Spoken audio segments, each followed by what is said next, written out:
recorded live from Random Secret Studios in Philadelphia and throughout the Delaware Valley. I'm the Capo. He's the Prez. And this is Sons of Ben.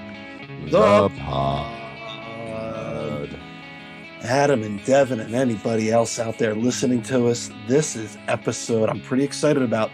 One of the best numbers we have. Episode Freddie Barnett. Oh my God. I don't even get this one. Help me. Help me out with this one. Who's Freddie Barnett? Was a 5'2" wide receiver that Randall Cunningham would just throw dimes to, my man. Fred Barnett was a legend during the Randall Cunningham days. And he's probably all about 5'10", if that. You know, sometimes you get your Wes Welkers out in the world and they make a serious impact. So shout outs to Freddie Barnett. Yeah, we will get you a Fred Barnett vintage jersey sometime, my friend. Don't you worry now. This is the tough pod. This is the one that we didn't want to do, but we figured we had to do. So we're going to try to keep it clean and quick, but we all know how that works out. So let's go through housekeeping. Special thanks to the beer of the pod. That's Yards N2SP. And we're going to thank our friends at Heineken and our friends at Flying Fish later on because they saved us at this tailgate. But yeah, beer of the pod. Shout out to them. Let's go through the Sons of Ben news. It's time to renew, y'all. If you haven't, get on it. The renewal link is out there because elections are underway. And, you know, if you want to be involved in elections, got to be a member. So sign up and then become a member. The other happy news is, I don't know if you saw it. I know Devin saw it, Adam. The holiday merch is available. We've got an ugly Christmas sweater as well as a sweet hat. I'm loving this. No, I mean, we always need new merch. And honestly, shout out to the knit hat because I saw Jess rocking one of them right before the last game of the year, or the one right before I guess it was the Nashville game. And I was like, yep. I need that. Not that I want that. I need that in my life. That thing was, that was butter. It is a sweet item, and I'm hoping to get a look at the holiday sweater because you have to have an ugly sweater, so you got to get that. I have this impeccable Bob Ross Happy Little Christmas sweater, and I rock that wherever I can. I'm trying to get to tinsel down in the neighborhood one of these nights it's completely full because that's any night that ends with Y these days. But I'm gonna try to sneak in there maybe like a 4 or 5 o'clocker and get my pictures in, get my Instagram on, if you will. Listen, if you're going when the old people go at 5 o'clock, let me know. I'll go. If not, I can't do that 9 o'clock tinsel. I feel like the Grinch stole Christmas when I walk in that place. Early bird specials, my guys. The Philly special for half price. That's what we're doing. I'm good with that. Now speaking of Philly special, Devin, www.philadelphia2026.com. We got to bring that World Cup here. We're going to find out, guys, in about a month or so, probably when the Union season starts. We're going to find out if we got this thing or not. So say your little Christmas prayers, put it in your wish list for Santa Claus or Harry Hanukkah, whoever you are believing in the most this year. Just let's get that World Cup. Devin, do you want to unmute yourself and talk Discord, or do you want to just sit there and cry about it? Cry about it probably would be the best option for this pod. Now, I don't have anything to add for the Discord this week. I don't think the predictions went too well for the last game, so we don't have to go through that. Oh man, yeah. Well, we'll get to that game. I want to take this time real quick just to give a special thank you to everyone, and what I mean is the capos, the members of the board. You guys on the pod, which covers both board and capos, the volunteers that do the tailgates, anyone that's ever helped Ross with any bit of paint. I want to actually thank the owners. Richard Leibovich has been a great friend this year to the pod and to the Sons of Ben. I want to thank, everyone up and down the line. I want to thank Katie Fellinger for doing some banging ass weather reports, and she's actually agreed to do it for 2022. So I'm pretty thrilled about that. So I just want to thank everybody for what I'm going to say is probably the most memorable season. And maybe if we can convince Devin, we'll do a cheesy ass year to remember New Year's special with Auld Lang in the background and we'll go through everything that happened. But I mean, you think about it, guys, this season started with us getting the Shield, basically. We had the Shield in the offseason to we had our first successful trips. We were in Nashville for 4th of July, which was a great trip. We had some people heading out to Orlando and Miami. We had our normal bus trips, which were great, where we've had fun in DC. We rocked New York City. We almost fought the Oompa Loompa gang from DC. I mean, we had a memorable time this whole year. We went out to Mexico. We had half of North American Club America fans come to Chester. And then all the way to the Eastern Conference Finals that were really just bookended by two of the most memorable wins in playoff history for the Union, with Jacob and Andre being the heroes. So what a season. That's all I can say. What were your thoughts, Adam? I know you're ready to chomp in on me. Well, it's just you buried the lead of the fact that we got also left in DC with a broken bus. That was also, a Sons of Ben classic there with me, Bros, and everyone trying to figure out how do we get these people tacos at 11:30 p.m. in Washington, D.C.'s old Naval Yard. That was a journey. But look. Well, listen, if you don't want that to happen, you should get on sonsofben.com and vote for your new travel director, because we got a head off, So yeah, Jesus, but look, I'm here for what I can only describe as a clip show. But we don't have clips, we just have memories. So I'm here to sit down and reminisce in front of the Yule log about the season that was. That's something that can be done. Also, I'm upset. We'll get into it later, but I'm still mad. All right, I'm just mad. I'm emotionally. I have not recovered. It is Friday. This game happened Sunday. I have not emotionally recovered from it. And let me tell you, if I see one more piece of MLS content come across my timeline unsolicited, I'm going up to the offices in New York and we throw in hands. I'm over this. I got way too many NYCFC notifications in the last 72 hours. I'm about to fight somebody. Oh, yeah. So we're going to get into that, but let's get in real quick. There was an article for me, summed it up. Check out Brotherly Game. They just had a top 5 or 6 unforgettable moments from the season. It's got Glesnes' kick in Atlanta. It's got Glesnes' kick in the playoffs. It's got the bicycle. It's got Paxton. It's just got wow, this was, and it's the one thing I was laughing about. And you can only laugh because when we got done that game, we're in the lot. But I was telling someone, I go, even the most historically negative Union fans, when I came across them in the lot, they're like, I can't complain about the season. We can complain about the game. Nobody can complain about the season. You could have told me 13 years ago we were going to have a season like that. I've been like, bullshit. So what a season.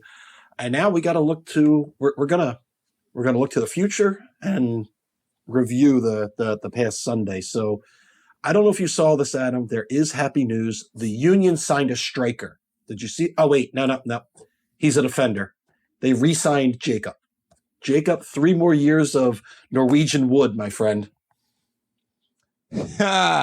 Phrasing. Now, legitimately, this was an easy one. I think we had a lot of turmoil since the FC Cincinnati people started pissing us off about talking about stealing Jim from us. So the rest of us were just like, let's just lock down everybody. Let's just put a full unadulterated lockdown on all personnel, because a lot of the fan base, I think, would say, for the most part, run it back in terms of this roster, in terms of this team, because I think they say, add another striker, add another proven goal scorer, maybe put some depth on it. But for the most part, this team had, without winning a trophy, probably one of the more successful campaigns in the history of Major League Soccer, if you really want to be honest about this.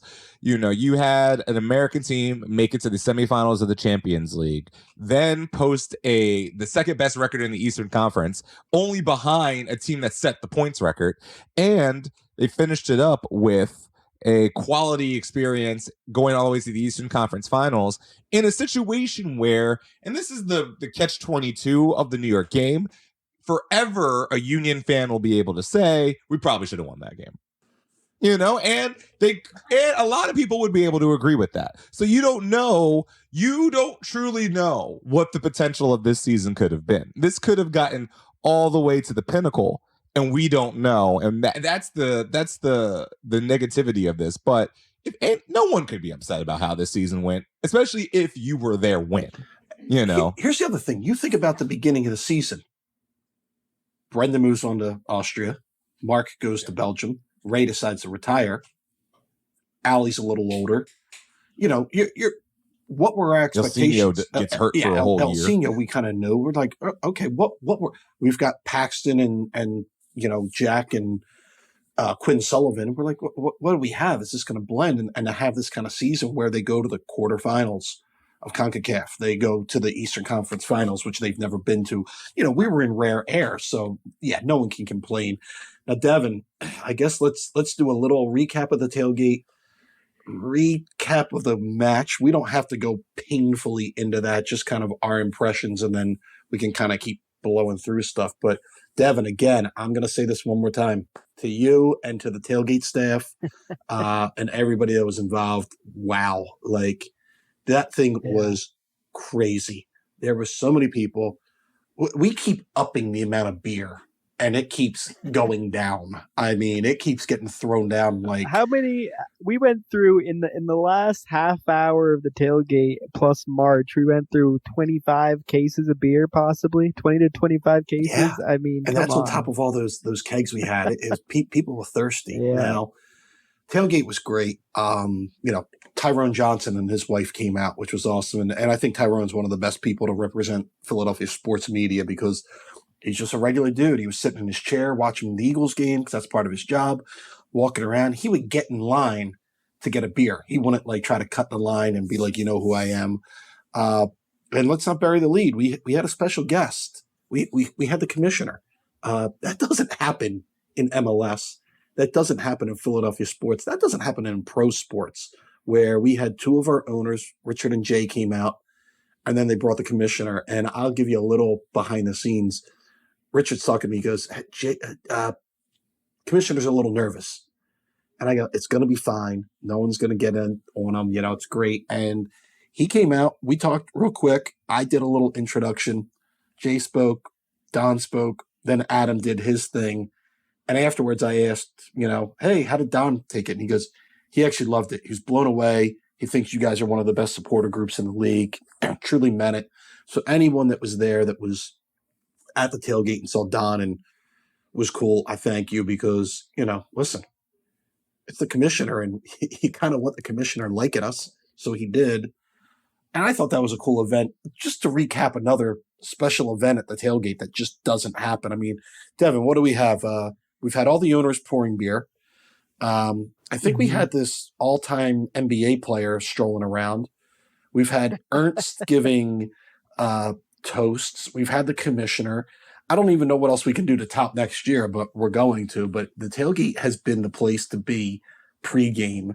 Hell, even the liquor control board had to come one time to just check it out because they knew what a good time it was. Oh yeah, and real quick, just a shout out to all the volunteers. I know you already said it once, but these last three tailgates have been just something to remember. It's been so amazing, not only from my perspective, but I know from all the members as well. It's been really cool to see what's happened over the past 3 weeks with that. And if it wasn't for all the hard work of all the people behind the scenes, it really would not be possible. So shout out to you guys and thank you so much. And then again, a shout out to the sponsors. Yards. Been with us since almost day one. 2SP coming in strong. Our special guest tap for the second time was Flying Fish, who really helped us because we couldn't have done it without them. Heineken has been coming on board and they want to get involved, which, if anybody has been for the march in, that's really due to them. And that really, I think, has helped the march in, just having that little added, carrot on the stick to get everybody out on time to go. Crisp Water, those guys have been heroes the whole time because they did, not only do they provide, hydration, but they put the Jolly Franklin on a bottle of water. It's awesome. Subaru for everything they've done. Dietz and Watson. I don't know if I'm forgetting anybody that was a special guest, but thank you, because if it's not for you, we're not doing this as a $10 tailgate for members. There's no way we could do it 100%. without these sponsors and have the quality that we have. So it's just it's crazy, but I'm looking forward to next year. I'm not looking forward to February 26th, but I'm looking forward to the rest of the year. February 26th, it's going to be cold. That's That's some old bullshit. Oh, yeah. All right. Look, I get it. You're like, there's a World Cup coming on and all this other stuff. And it ain't till November, Jethro. This is some hot bullshit. There's no way. Look, I'm here with this. If you're going to start on February 29th, no cold weather Well, team that's plays why at we're home. playing Minnesota. Every cold weather team Minnesota's gets coming a road down. That's game. why. That's why what it's I'm their saying. spring break. It's Minnesota spring break in Chester. Every person, the North has to play the South in the South. That's how this goes. I don't care. The most northern team by discretion is Tennessee. That's Nashville counts as the most northern team, and then every other team after that has to go south. I'm with you, and that's I'll tell you right now, I'm going to be asking because they didn't release the schedule. I'm asking for the Southern swing in all of March, even though we play in Montreal March 5th. This is what I like. Look, it's not like, look at this.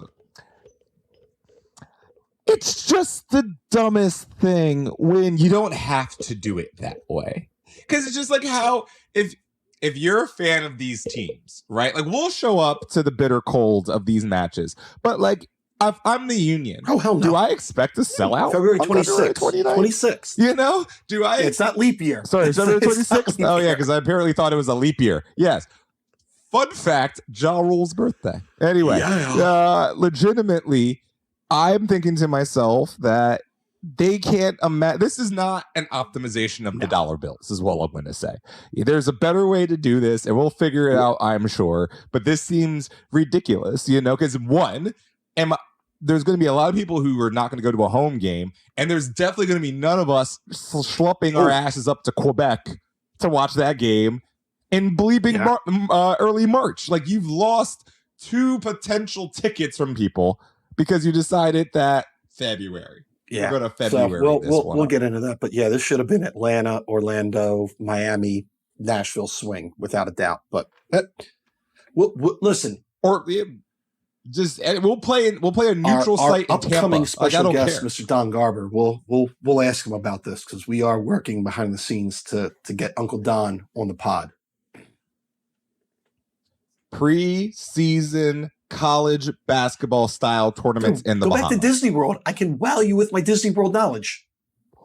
The pod needs that. Like, legitimately, like what the first 2 weeks of the new MLS season is literally called MLS is back, and they have a tournament in Orlando, and we all go to Orlando like it's spring training.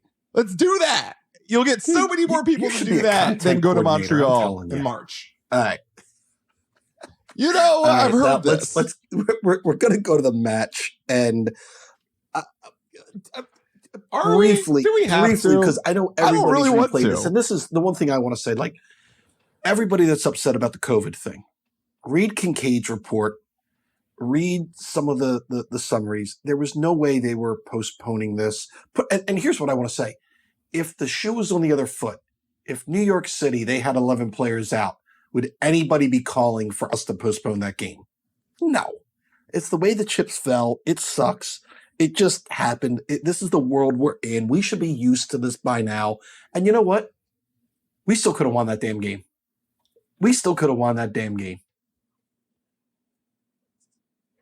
What I feel actively is the amount of people who've just switched off the podcast after that, like, last congruent paragraph that you just got out of your mouth.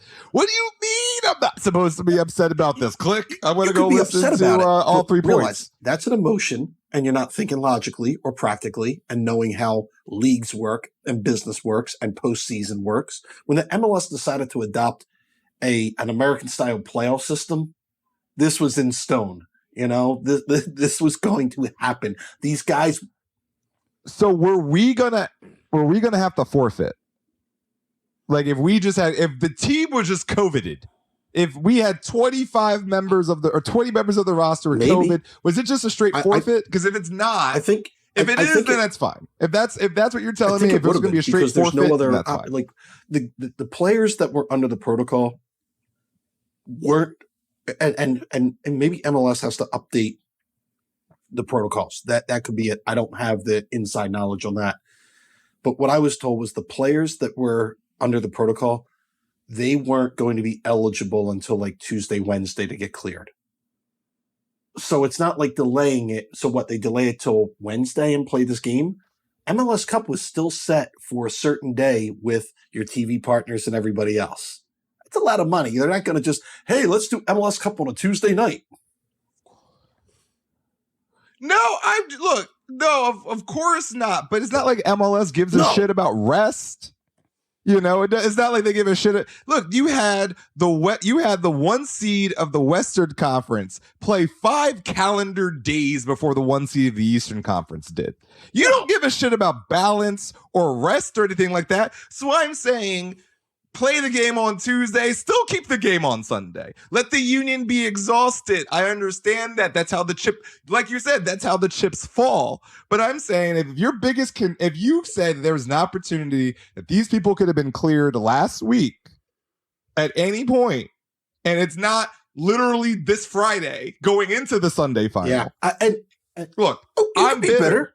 I'm bitter. And I get it. I get it. I understand. Yeah, I'm upset. Here's where I'm not bitter.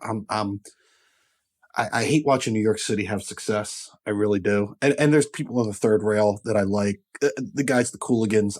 I couldn't even watch their Instagram where they were in England celebrating the win because it felt hollow. I mean, listen, I'm happy you're all going to MLS Cup, but you gotta feel like you cheated.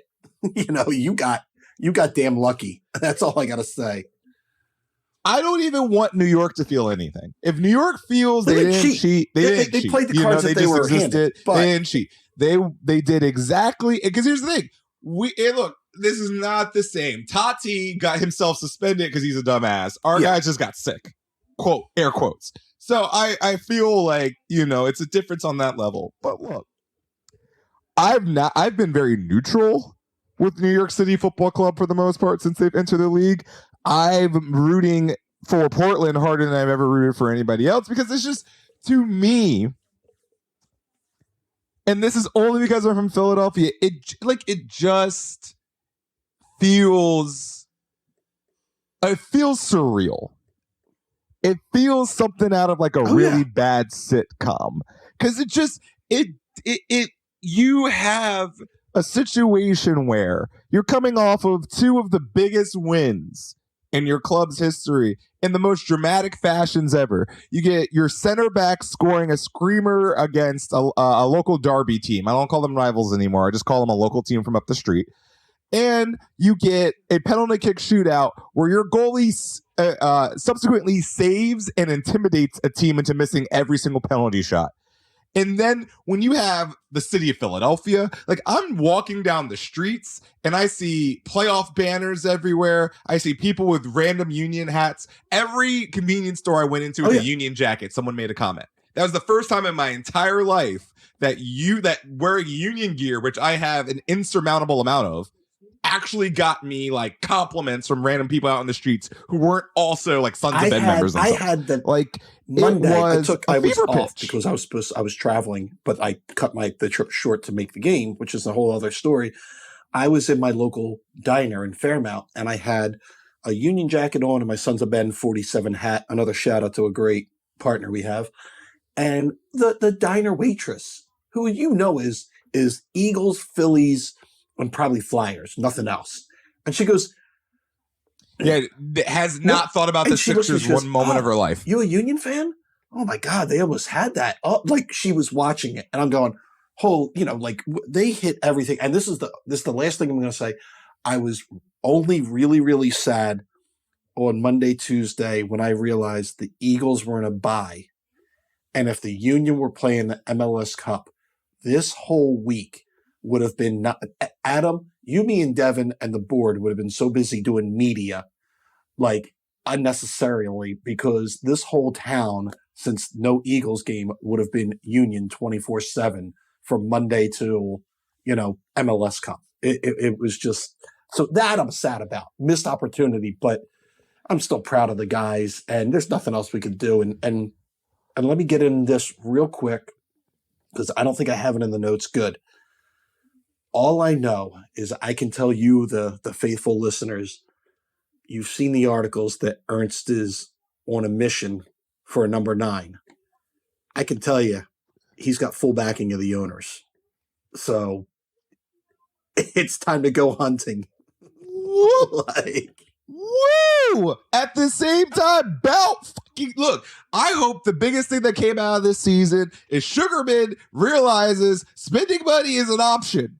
And it actually might, I hope the subtle shots that Jim Curtin did, which basically, well, I know we'll talk about that later, but freaking stealing a quote directly from Matt in a way where I thought legitimately the Onion had put out that quote. Like, I was just like, there's no way that man said that thing out loud as a human, and he did. But legitimately, I am proud as any Union fan can and should be in this moment, and pissed the fuck off. And I'm just, I know this emotionally as a person who has lived through watching his basketball team be beat by Villanova 10 consecutive years, by watching his other basketball team get boat raced by the Jazz last night. Like, I'm in a sports emotional depression that I can't even fathom letting this go, because that was my salvation. It was the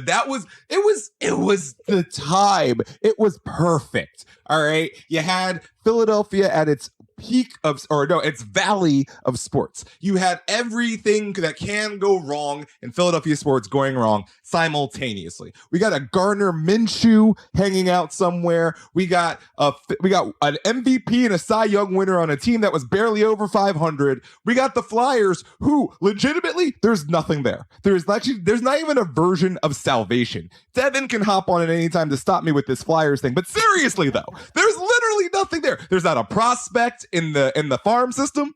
There's not a draft pick coming up, and there's literally nothing of merit on the active roster outside of our 35-year-old center slash captain. Now, that's it. Let's just say this for the Union, because I'm on that. The Sixers need a bench. How do I heal? How do I process? So here's my thought: they're re-signing everybody key. I'm praying Colin and Elsinio decide to become academy coaches, and then I'm fully healed. We know Ernst is going to look for the 9. We know that there's about 3 16-year-olds that are probably going to get homegrown contracts. So the pipeline is producing, which frees up money. Now, I want everybody to understand this one thing. Ernst is going to go get us a 9. That's what he's looking for. But don't get your expectations like, oh, we're going to go get Ronaldo. We can get $10 million.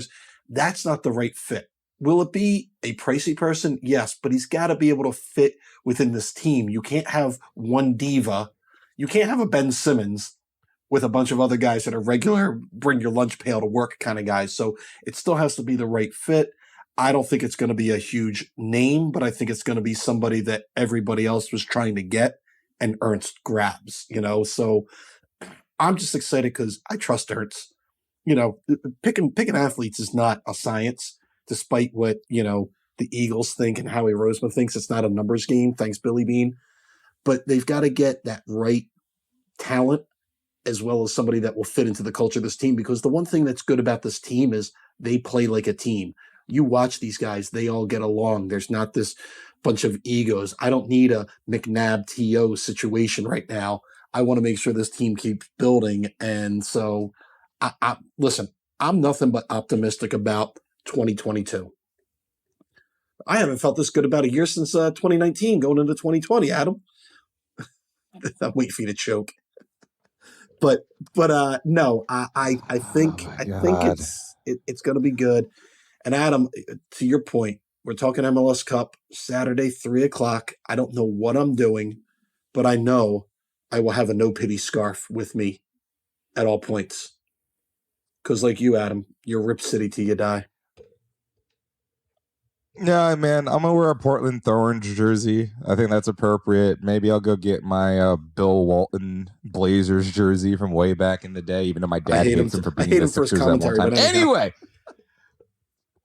No, Bill Walton's commentary is the best. If you have to watch the Cal Bears take on Utah at 10:45 p.m., there is nothing you need more better than Bill Walton going on a tangent on the Grateful Dead and the existential if I'm crisis. Stuck watching that, I've got bigger issues than Bill Walton, so you are correct. That means you're a degenerate gambler like half this city is. Shout out to Bry Wagner. Anyway, legitimately, and I know I've been rocking legitimately a lot this podcast, but I have to pick filler words to not just express pure disappointment and not anger. Like, I'm not angry at the team. I'm just angry at the circumstance. I I didn't even want to get into the New York thing because it's just gonna derail me for the rest of this pod. Because I just feel cheated. We get I it. feel cheated, and that's why we wanted to do this pod. We want to. I feel hoodwinked. Flesh out the emotions, and I want to listen. On Sunday, I want to turn the page. On Sunday, I just want to be like, good for you, whoever wins, and now it's time for 2022 planning. That's where I'm at. And speaking of Adam, go ahead. Even though this is a great transition, real quick, my last little point. Okay. No, I know. I'm sorry I ruined one of the good ones for once. Here's my thing. Hey, New York City Football Club, and specifically your fans. Hi, how you doing? I noticed that you guys asked for 2,000 tickets. Was that the number originally asked for your section? For the I don't think we've even given that much to Red Bull. They're actually good at their jobs. But here's the thing that I gotta stress: if you're gonna bring 2, 3, 4, 5, whatever amount of NYCFC fans you brought, and you were going to scatter them all throughout our arena because you were going to get StubHub tickets and all that, can you make some noise, please? Can I remember that you're there? Because I'm going to say this, until you scored the goal to tie it, I truly forgot away fans were in my stadium. That was the weakest performance by an away section in all of my years of capoing. Nashville, who brought 15 people, I heard the whole night. I heard nothing from New York until they started winning, and still then, 2 chants. Those 2 chants about New York over and over again, because God damn it, if you guys New don't York have variety. Bing bong, you blow. That's all we're going to say. All right. I know. Hey, stop stealing from the Knicks. That's like, Bing Bong is not the official terminology for the whole. If the Rangers start using Bing Bong, we have a problem. That's all I'm going to say. The Jets start using Bing Bong. Stop. Listen, you're still homeless. That's all we're going to say. Enough. Yeah, for a while too. Like they hadn't even remotely thought about. Listen, that here's my hope and dreams. We know New a Rochelle. lot of members of our ownership group are into real estate. I am praying that they are consolidating and buying as much random property in the New York boroughs just to stick it to them. You know, that should be a strategy. Buccini Collin, that's your strategy. No. Ariel Capital, that's your strategy. iStar, that's your new strategy. Buy as many warehouses as you can in Manhattan. I want them to sell them the land. New York, not boroughs, Manhattan. Boroughs. Don't even give them the good real estate. I want you to buy real estate in Queens. And not even Flushing, like right outside of Jamaica. And I want you to put them right near freaking JFK Airport. That is my goal. Nothing would be sexier than to put the New York City Football Club basically on Long Island. And this is why we are not business consultants, but we should be. We really should be. No, we would make zero money for our consultants, but we would be giggling at what we did to their lives. So we're talking 2022. The only thing I'm going to say, Adam, this is the good thing. On May 1st, we can still go in to Taylor Swift's town and walk down the ramp like Vince McMahon and do the big ball dance because we still beat the ass. They can't do penalties, and we will go to Nashville. So we are going to have ourselves a party May 1st in Nashville because it'll probably be like 73 degrees, and we can finally thaw out from our February 26th game. So Nashville, save the date. We're going to announce the trip soon. We don't need to. We'll wait till the holidays. There's no need to plan this thing but we've got it planned. We'll just announce it maybe after the holidays during the new year because we still got other things. We got Help Kick Hunger and everything else to get going. Who waits to announce things, Matt? You know, you should, when you have news, you should probably express it immediately. I don't know. Does anyone want to spend money on a deposit right now for a news. trip in May when you got Christmas presents to buy? My Christmas bonus is soon. Maybe I want to finagle this in a way that this works out. Now, thinking about traveling, you got to start thinking about Europe, man. Because did you told me this? Jack DeVries had a hat trick. Is it time to bring him back? Bring the kid back.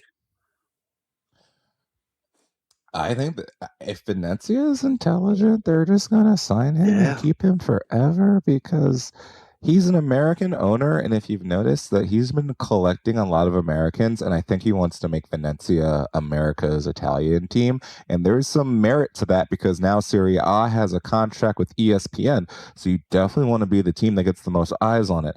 I don't know. Maybe this is the business part of Adam that's actually kicking in right this time.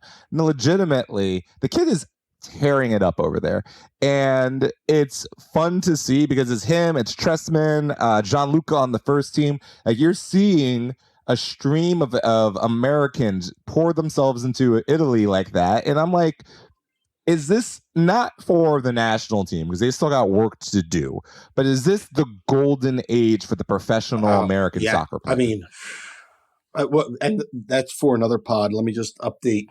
The other thing is, I guess you saw B and Salzburg makes it through Group G. Like, is this the greatest time to be an American professional? Is this the golden age of American male professional soccer? Because like just a factory is now being made on this side of the pond, just producing like Aronson, Champions League, Pulisic, Champions League, McKinney, Champions League, like just all of these gentlemen where like 5-6 years ago, were any Americans in the Champions League? Maybe. Like one? Like, like a singular American, like Timothy Way might have been the only one who was even close. And like, even Dest, who just got knocked out because Barcelona's trash. But like, this is the high water mark in terms of club soccer in America. And the fact that BA is not only killing it with Salzburg, he's up for National Player of the Year with the U.S. national team. Like, and it's not like he's just there and like riding the bench and like kind of subbing in when needed. No, he's starting. He started this game. He started and played the full 90 minutes. He's a 10 false 9. Put it this way, Salzburg is better than Leipzig. Leipzig is the crown jewel of the Red Bull thing. And Salzburg is and here's Monday. Monday I'm very interested in the draw because our beloved Chelsea, we got to see who we're going to beat up on. But now I'm like, oh my God, who's Salzburg drawing? Like, I'm going to be linked into this. And Adam, since we're going to try to cut it, let's just go very, very lightly into the Premier League. Chelsea was in Philly. I missed it. I was in Kansas City. They brought the hardware. I don't know if you got to see Mr. Letou had the hardware on the with the fake Rocky impersonator on the stairs of the art museum, which was such a great. Oh my God. I am mad as shit. I need that to stop. Whoever the fake Rocky impersonator is, we need to stop this. I cannot wait for 20 years from now when people forget about Rocky. That's my goal. There's going to be too many children. People are going to be 50 years old who never saw Rocky. I'll be like, yes, we worked it. Look, man, I'm tired of this shit. Yeah. But no, ultimately, it was great. It was great to see the trophy here. I got to the art museum steps. I missed it personally myself because I was also out of town at the time. But look, the Philly Blues got to see it, and Devin, one day that might be you. We're gonna skip over all of the Premier League stuff we normally do because you know what, you all have that content, and we want to keep this short and sweet. What? Hold on, 1 second. Devin. Brentford. I was going to finish up with that. Tottenham or Brett? Don't worry. I beat you to the punch. Wow. I know. You won't even let Matt do his No, I'm trying to speed him up. What's the table watch, Devin? What do we got? Now, so Tottenham with the game in hand, sitting in a European spot in 5th place right now. Surprisingly, they won their last 3. And Brentford. That is your comfort zone, isn't it? Brentford up to 9th now. So, I mean, it's Can we have 2 tenants of the Europa Motel this year? The Devon Derby is alive and well. All right, everyone. This was happily episode Underdog number 86, Fred Barnett. So I wanted to thank you for listening. We've got way more exciting things happening in 2022, so keep your chin up. And remember, everyone, aloha Felicia. Continue to wash your hands, please.